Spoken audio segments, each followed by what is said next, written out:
March 9, 2014, police in the Mexican city of Guamúchil, in the state of Sinaloa, received a disturbing emergency call. A man on the other end of the line was speaking in a shaky voice, urgently asking for help. He said his daughter was in danger. When officers arrived at the house in the Las Fuentes neighborhood, they noticed the front door was wide open. As they went upstairs, they found the man and his young daughter sitting together in shock, both unable to stop crying.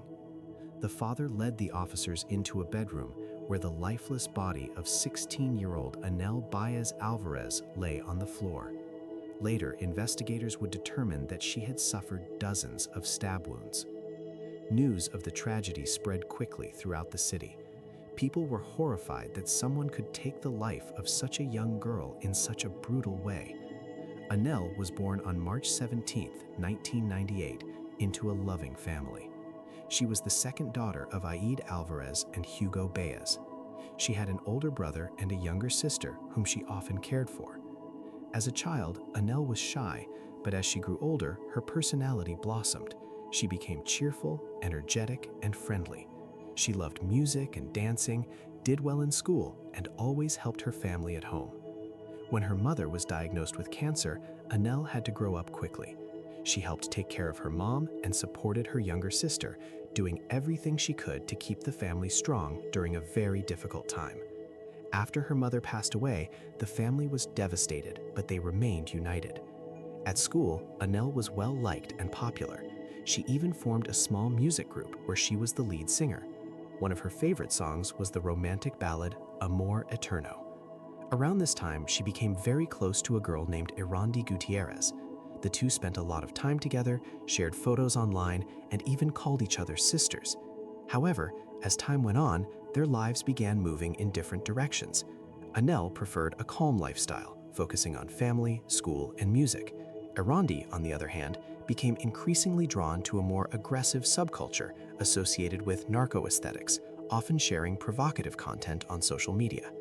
Their views and personalities became very different, and eventually they stopped spending time together. In 2014, both girls attended the same school, but they barely spoke anymore. Each had formed a separate circle of friends. Meanwhile, Erandi's social media posts became increasingly disturbing. Some appeared to be dark jokes, but others seemed more like threats. In one post, she wrote about imagining harming someone who had upset her. In another, she suggested that something significant would happen soon. No one knew exactly who these messages were directed at, but rumors began spreading at school that there had been tension between the former friends. Despite this, Anel continued living her normal life. She celebrated her birthday, made plans for the future, and spent time with loved ones. On March 19th, Anel's father received a call from his younger daughter's school. He was told that Anel had not come to pick up her sister, something she did every day. At first, he wasn't too worried. He assumed she might be busy or delayed. But after several attempts to call her went unanswered, he began to feel uneasy. When he returned home with his younger daughter, he immediately noticed that the front door was open. Inside, some items seemed out of place. They called out Anel's name, but there was no response. When her father reached her bedroom, he found the door locked from the inside. After forcing it open, he was faced with a horrifying scene. Anel was lying on the floor.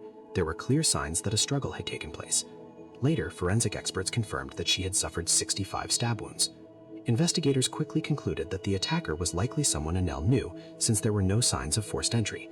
Neighbors reported seeing a slender young woman with long dark hair leaving the house. Suspicion soon focused on Erandi.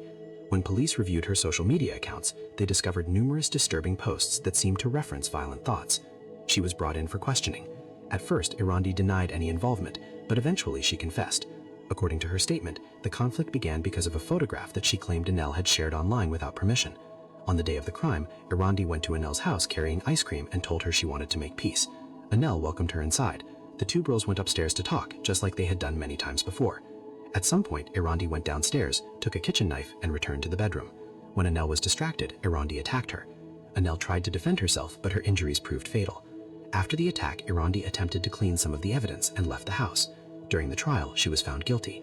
However, because she was a minor, she received a relatively short sentence of 7 years in prison.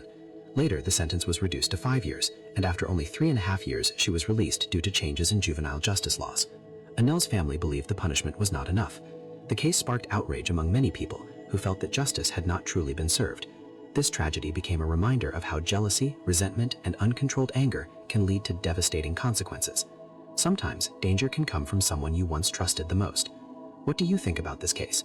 Share your opinion in the comments, and don't forget to subscribe for more real stories.